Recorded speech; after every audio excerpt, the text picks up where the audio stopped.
Olá, meu nome é Lourdes Villavicencio e nessa oportunidade eu vou apresentar o tema intitulado Pantanal. É uma atividade dentro da disciplina de Sociedade e Desenvolvimento ministrado pela professora Priscila Lopes. As componentes desta atividade são André Alves Reis Silva, Ana Luísa Menezes da Rocha, Josemilda Medeiros Machado, Lourdes Villavicencio, que sou eu, e Rian de Oliveira Pinto. Bem, eu vou começar falando sobre a localização deste bioma. Bem, o Pantanal ele possui uma área de aproximadamente 250 mil quilômetros quadrados, que compreende o Brasil, a Bolívia e o Paraguai. No Brasil, abrange uma área que se estende por 110 mil quilômetros quadrados dos estados de Mato Grosso e Mato Grosso do Sul. A área encontra-se em uma planície, a maior parte da qual é inundável, localizada na depressão da bacia do rio Paraguai. Esse rio recebe afluentes das partes mais elevadas e os mais importantes, cabe aqui mencionar, que seriam os rios Ichiquira, Taquari, Capivari e bem, entre outros mais. Cerca de 65% de todo o território ocupado pelo Pantanal encontra-se no estado de Mato Grosso do Sul e 35% no Mato Grosso.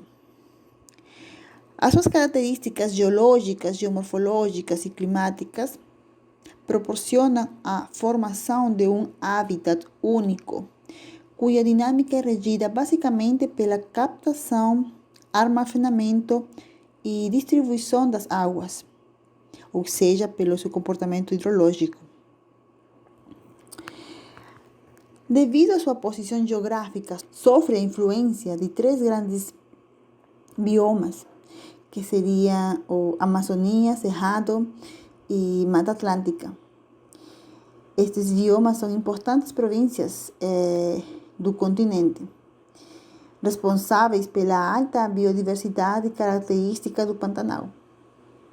Estudos indicam que este bioma Pantanal abriga numerosas espécies, como vocês podem observar na lista. Por exemplo, você tem 263 espécies de peixes, 41 espécies de anfíbios, 103 espécies de répteis, 463 espécies de aves e 132 espécies de mamíferos. Segundo a Embrapa Pantanal, também se tem quase 2.000 espécies de plantas que já foram identificadas neste bioma e classificadas de acordo com seu potencial, uma vez que algumas destas apresentam um vigoroso potencial medicinal. Em função de sua importância e diversidade ecológica, o Pantanal é considerado pela Organização das Nações Unidas para a Educação, a Ciência e a Cultura, a Unesco, como Patrimônio Natural Mundial e Reserva da Biosfera. Bem, vamos a comentar também aqui um pouco sobre o clima neste bioma. Como vocês podem observar aqui no gráfico, é um gráfico que apresenta a distribuição média mensal da precipitação pluvial no Pantanal no período de 1969 a 2010, de um estudo de Soriano Chiao 2020. No eixo X, você podem observar os meses, e no eixo Y, a precipitação média em milímetros. Bem, estes autores, eles apontam que a precipitação total média anual no Pantanal é de aproximadamente 1.184 milímetros. E, além disso, também se pode observar que neste bioma é apresentado dois períodos bem definidos. Um período seria o chuvoso, que abrange de outubro a março, quando ocorrem cerca de 80% do total médio anual das chuvas. E outro período seria o período de estiagem, o período seco, que abrange de abril a setembro. Essa estiagem, esse período seco, ele pode resultar em sérios prejuízos à produção de pecuária e à própria biodiversidade, em função da diminuição da oferta de forragem disponível para a alimentação do rebanho bovino e para a fauna silvestre. Nesse período também pode ocorrer o acúmulo de uma grande quantidade de material vegetal seco, que se transforma em combustível, favorecendo a ocorrência de grandes incêndios que podem afetar drasticamente o ecossistema da região. No seguinte gráfico, é apresentado a distribuição média mensal da temperatura do ar, a umidade relativa e a distribuição da velocidade do vento para este bioma. Bem, como vocês podem observar, a temperatura média anual é de aproximadamente 25,3 graus Celsius, variando de 20,8 graus Celsius no mês de julho a 28 graus Celsius entre os meses de janeiro e dezembro. Também é possível observar que a partir de outubro até março as temperaturas atingem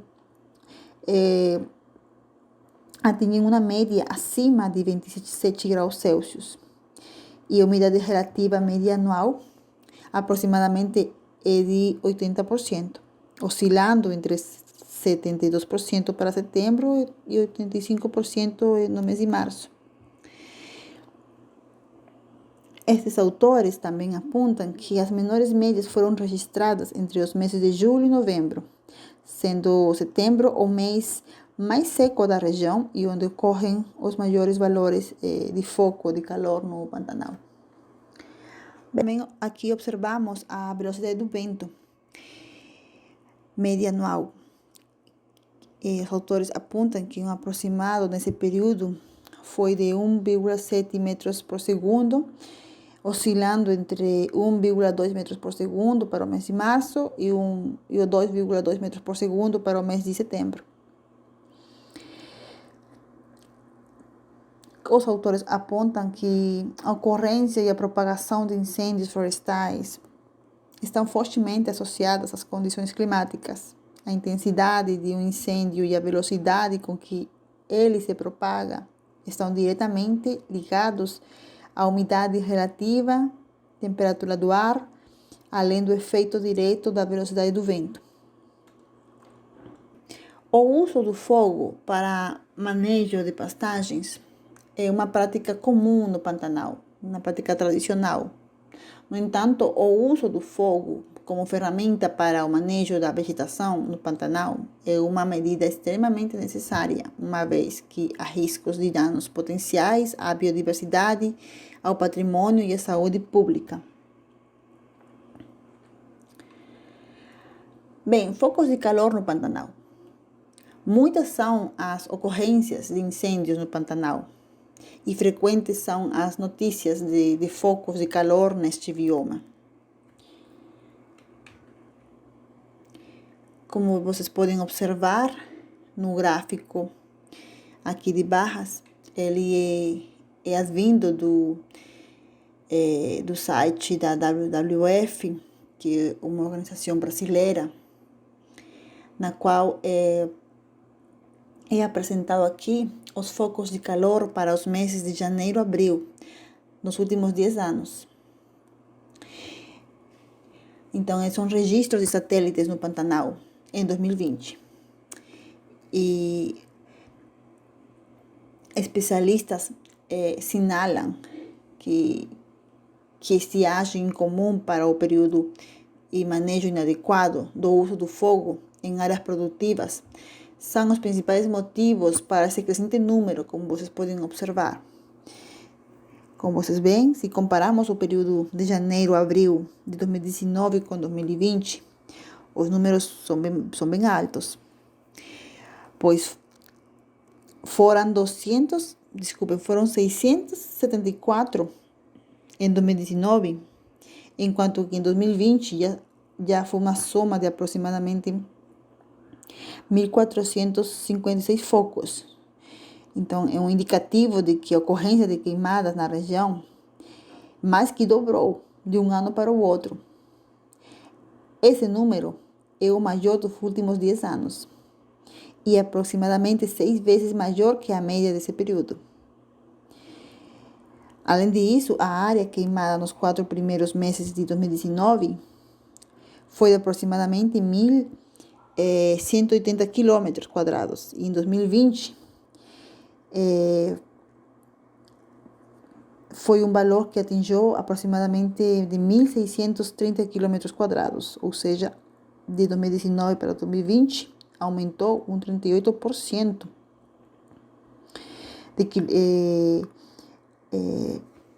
de queimadas. Atualmente, uma perícia divulgada pelo Centro Integrado Multiagências de Coordenação Operacional apontou que as ações humanas em colocar fogo em pastos, incendiar raízes de árvores para pegar mel e também a queima de equipamentos agrícolas são um dos motivos das queimadas que atingem o Mato Grosso. Além disso, vale salientar que para usar técnicas do manejo de fogo é necessária autorização, pois tanto na agricultura quanto na ecologia existem diversas formas desse manejo. Logo, é preciso ter conhecimento e informações sobre as questões climáticas também. Por exemplo, curso dos ventos e períodos de seca. Portanto, a falta de responsabilidade com o fogo e carência de monitoramento são bastante prejudiciais a este bioma. Bem, outro problema, além do número de focos de queimadas, é a região para onde as queimadas estão caminhando, colocando em risco locais de proteção ambiental, que são redutos de espécies em perigo de extinção, como, por exemplo, terras indígenas, o Parque Estadual do Encontro das Águas, são algumas das áreas de proteção que foram já atingidas. De acordo com o Instituto Nacional de Pesquisas Espaciais, o INPE, desde janeiro até o último dia, 18 de setembro, foram registrados mais de 15.000 focos de incêndios no Pantanal. O número supera o triplo de queimadas em relação ao mesmo período de 2019, quando foram identificados naquele ano 5.285 focos.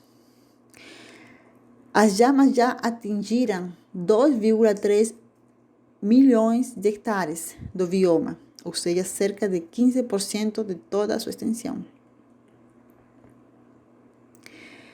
Assim, a estiagem que se espera para os próximos meses por conta do atual cenário de La Niña pode piorar.